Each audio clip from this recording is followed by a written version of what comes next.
बहुत पुराने समय की बात है। किसी गांव में एक ब्राह्मण रहता था। उसने 2 शादियां की थीं। पहली पत्नी मर चुकी थी। उसके 2 बच्चे थे, एक लड़का एक लड़की। दूसरी स्त्री की एक लड़की थी। वो लड़की बदसूरत और कानी थी, पर सौतेली लड़की बहुत सुंदर थी। उसके बाल सुनहरे थे, इसलिए पास पड़ोस के लोग उसे स्वर्णकेशी कहकर पुकारते थे। उसकी माँ मर चुकी थी, इसलिए सौतेली माँ का व्यवहार उन दोनों भाई बहनों के प्रति बहुत बुरा था। स्वर्णकेशी के भाई को तो उसने मार मार कर भगा दिया था। स्वर्णकेशी को भी वह चैन से नहीं रहने देती थी। उसने एक भेड़ पाल रखा था। स्वर्णकेशी को रोज भेड़ चराने के लिए भेज देती, लेकिन उसकी अपनी लड़की मौज करती। घर के भी सारे काम काज स्वर्णकेशी ही किया करती थी। स्वर्णकेशी सौतेली माँ के इस व्यवहार को समझती थी। प्यार तो दूर रहा, सौतेली माँ उसे भरपेट खाना भी न देती थी।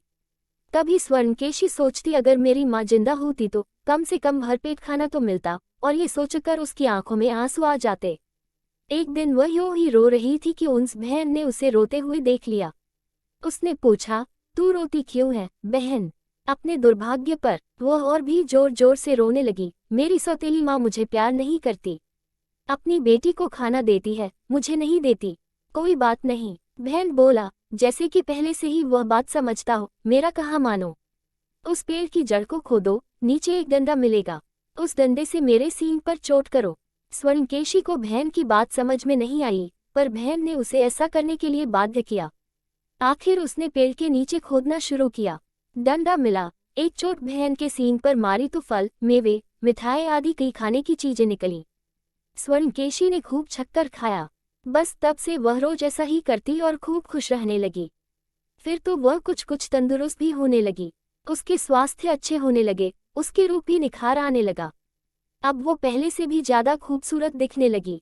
एक दिन उसकी सौतेली माँ ने सोचा, मैं इसे खाना भी नहीं देती, इससे इतना काम भी लेती हूँ, फिर भी यह इतनी मोटी होती जा रही है। आखिर बात क्या है? कुछ न कुछ तो गड़बड़ जरूर है।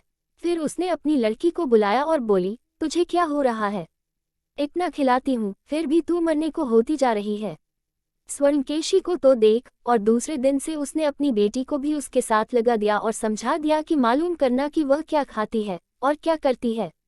स्वर्णकेशी सब समझती थी। सौतेली बहन हर वक्त साथ रहती थी, इसलिए बहन के पास जाने की उसे हिम्मत न पड़ती थी। भेद खुल जाने का डर जो था।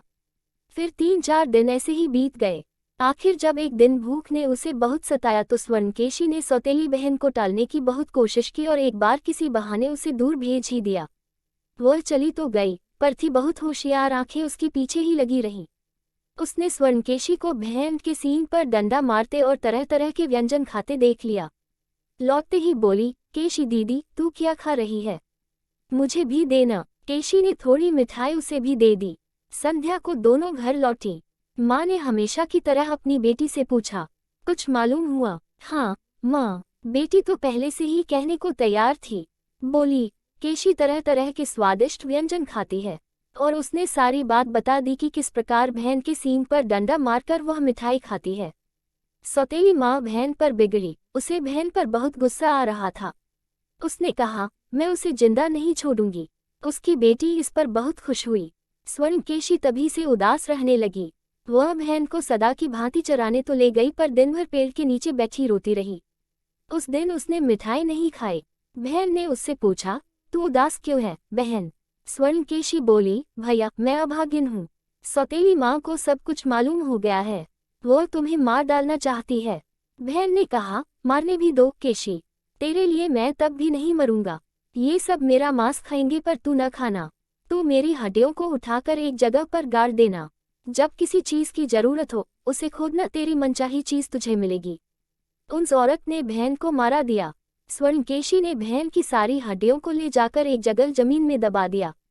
अब उसकी जिंदगी और भी बुरी हो गई। पहले तो वह बहन के साथ वन में जाकर मन बहला लेती थी, अब उसे घर में ही काम करने पड़ते थे। खाने पीने का भी वही हाल था। रो रो कर अब उसके दिन बीतते थे। उसका कोई अपना न था। उसकी सौतेली माँ और बहन तो मजे से बैठी रहती थी और उसको कोई न कोई काम दे दिया जाता था। एक दिन की बात है, पास ही शहर में मेला लगा। दोनों माँ बेटी सजकर मेले में चल दी, किंतु केशी के लिए खूब सारे चावलों में कंकड़ मिलाकर साफ करने को छोड़ गईं। मेले में जाने की केशी की भी इच्छा थी, पर उसके वश की बात न थी। वह चावल साफ करती और रोती रही। इतने में कुछ गोरैया उड़ती हुई उधर आई। उन्होंने उसे रोते देखकर पूछा, बहन रोती क्यों है? केशी ने उत्तर दिया, आज इतना बड़ा मेला लगा है। मेरी सौतेली माँ और बहन तो मेले में चली गई है, पर मुझे इतने चावल साफ करने का काम दे रखा है। चिड़ियों ने कहा, तू फिक्र न कर, तेरे बदले का काम हम कर देंगी। गौरैयों का झुंड कनकड़ अलग करने लगा। स्वर्णकेशी मेले में जाने को तैयार हुई, पर उसके पास अच्छे कपड़े न थे। तभी उसे बहन का कहा याद आया। वह दौड़ती हुई गड्ढे के पास गई। खोदा तो उसमें से सुंदर सुंदर कपड़े, गहने, सोने के जूते और एक घोड़ा निकला। केशी ने जी भरकर श्रृंगार किया और घोड़े पर बैठकर मेले में चल दी। किसी राज्य का राजकुमार भी उसी मेले में आया हुआ था। उसने स्वर्णकेशी को देखा तो देखता ही रह गया। उसकी कमल की पंखुड़ियों सी आंखें, गुलाब से गाल और सुनहरे बाल राजकुमार के हृदय पर छा गए। उसने अपने सिपाहियों को बुलाया और हुक्म दिया, मालूम करो ये लड़की कौन है, हम उससे ब्याह करेंगे। सिपाही दौड़े। केशी घबराए, सोचा कहीं इन्हें सौतेली माँ ने तो नहीं भेजा है। उसने घोड़ा घर की ओर दौड़ाया, पर इसी बीच उसका सोने का एक जूता उसके पैर से छूट गया। सिपाही उसे तो नहीं पा सके, पर उसका एक जूता उठाकर वापस चले आए। राजकुमार ने उन्हें बहुत डांटा और फिर हुक्म दिया, जाओ सारे नगर में घूमो, जिसके पैर में ये जूता ठीक आए उसी के साथ मेरी शादी होगी। सिपाही जूता लेकर चल पड़े। वे घर घर में जाते और जूता हर लड़की के पैर में पहनाते, पर वह किसी के पैर में ठीक ही न आता। स्वर्णकेशी के घर में भी सिपाही पहुंचे। सौतेली माँ ने अपनी बेटी के पैरों में जूता पहनाया, पर वह उसके पैरों में आया ही नहीं। केशी को जानबूझकर जूता नहीं पहनाया, पर सिपाहियों ने उसे देख लिया।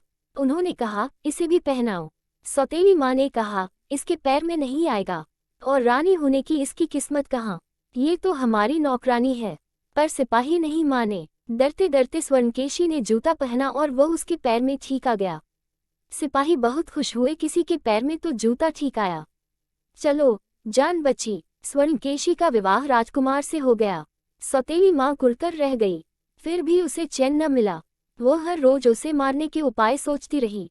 आखिर उसने अपनी बेटी को पट्टी पढ़ानी शुरू की और एक दिन केशी को संदेश भेजा कि मुझे और तेरी छोटी बहन को तेरी याद सता रही है, एक बार मिलने आ जा। स्नेहवश केशी मायके आई। अब की बार सौतेली माँ उससे विशेष प्रेम दिखाने लगी। उसकी बेटी भी हमेशा केशी के पीछे पीछे लगी रहती, उसकी बड़ाई करती और उसे फुसलाती।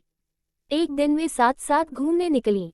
रास्ते में एक ताल था, दोनों वहां बैठ गईं। फिर बातों ही बातों में सौतेली माँ की लड़की ने कहा, केशी दीदी तू कितनी सुंदर है, जरा पानी में अपनी परछाई तो देख, तू कैसी लग रही है, जैसे आकाश में चंदा। केशी मुस्कराए, मालूम हुआ जैसे फूल झड़े हों। सौतेली माँ की लड़की बोली, ये कपड़े, ये गहने तुझ पर कैसे सोते हैं, जरा मुझे दे दीदी। तू मेरे कपड़े पहन ले और मैं तेरे, देखूं मैं कैसी लगती हूँ। इसे विनोद मात्र समझकर केशी ने अपने कपड़े उसे पहना दिए, उसके कपड़े आप पहन लिए। सौतेली बहन फिर भी सुंदर नहीं लग रही थी। केशी के लिए सौंदर्य की क्या कमी थी।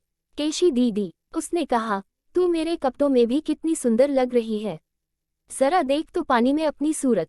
स्वर्णकेशी पानी में परछाई देखने के लिए जैसे ही झुकी, पीछे से सौतेली माँ की बेटी ने उसे धक्का देकर डुबा दिया और खुद राजमहल में चली आई, जैसे वही स्वर्णकेशी हो। वहां घूंघट निकालकर बैठ गई। राजकुमार ने देखा तो ताज्जुब में पड़ गया। बोला, तू बोलती क्यों नहीं केशी, रूठी सी क्यों बैठी है? पर कुछ उत्तर न मिला, केवल वह कुछ क्षणों तक सिकपकाती रही। राजकुमार को संदेह हुआ तो उसने घूंघट खींचा, एक दूसरी ही शक्ल दिखाई दी। कुछ देर तक वह भ्रम में पड़ गया। तू काली कैसे हो गई केशी, उसने पूछा। उत्तर मिला, धूप सेंकने से। फिर राजकुमार ने उसकी कानी आंख देखी तो पूछा, और आंख में क्या हुआ? कौवे ने चोंच मार दी। राजकुमार सारी बात भांप गया। वो समझ गया कि यह झूठ बोल रही है। उसने उसे खूब पीटा और पूछा, बता स्वर्णकेशी कहाँ है? आखिर उसने सारा भेद बता दिया। राजकुमार ने स्वर्णकेशी की खोज में जगह जगह सिपाही भेजे। उन्होंने उसे ताल के किनारे बेहोश पड़ा पाया। सिपाही उठाकर राजमहल में ले आए।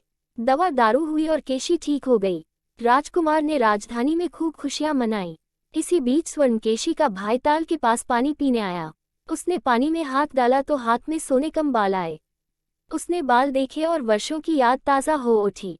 ये बाल तो मेरी बहन के जैसे हैं। उसने सोचा, ये यहाँ कहाँ से आए, कहीं वह मर तो नहीं गई। वह बहन की याद में बावला हो उठा। रोता कलपता सौतेली माँ के पास गया और बोला, मेरी बहन कहाँ है? सौतेली माँ ने जवाब दिया, मर गई। भाई को विश्वास आ गया। उसने मेढक की खाल की डफली बनाई और उसे बजाते हुए जगह जगह बहन के विरह में गाना गाने लगा। मेढक मारकर मैंने डफली बनाई, अपनी बहन स्वर्णकेशी को कहाँ जाकर देखूं? वह गली गली कूचे कूचे गाता फिरा। एक दिन वह बहन के राजमहल के पास से इसी तरह गाता हुआ गुजरा। बहन ने भाई की आवाज पहचान ली। उसने उसे लेने के लिए बांदी भेजी। बांदी ने कहा, रानी ने बुलाया है। भाई बोला, मुझे क्यों ले जाते हो? मैंने किसी का क्या बिगाड़ा है? खैर, उसे पकड़कर लाया गया। भाई ने बहन को देखा, बहन ने भाई को। दोनों एक दूसरे के गले लग गए। राजकुमार इस मिलन से बड़ा प्रसन्न हुआ। उसने स्वर्णकेशी के भाई को उसी दिन से अपना मंत्री बना लिया और वे प्रेम पूर्वक रहने लगे।